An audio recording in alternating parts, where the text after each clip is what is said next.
रात्रीच्या वेळी घरफोडी करणाऱ्या अट्टल गुन्हेगारास कोतवाली पोलिसांनी केले जेरबंद।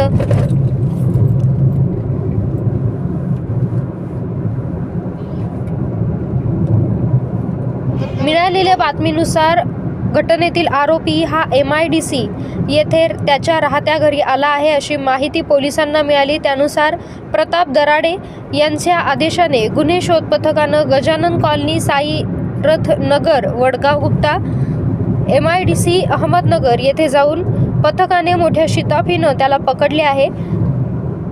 त्याला त्याचे नाव गाव विचारले असता त्याने त्याचे नाव गणेश विठ्ठल आव्हाड, वय वर्ष 24 वर्षे, गजानन कॉलनी, साईरथ नगर, वडगाव गुप्ता रोड, MIDC अहमदनगर, तालुका जिल्हा असल्याचं सांगून त्याच्याकडे गुन्ह्याच्या अनुषंगानं चौकशी केली असता त्याने प्रथम उडवाउडवीची उत्तरे दिली। त्यानंतर अधिक विश्वासात घेऊन चौकशी केली। त्याने सदरचा गुन्हा केला असल्याची कबुली दिली असून त्याच्याकडून गुन्ह्यातील माल 30,000 रुपये रोख किमतीचा हस्तगत करण्यात आला आहे।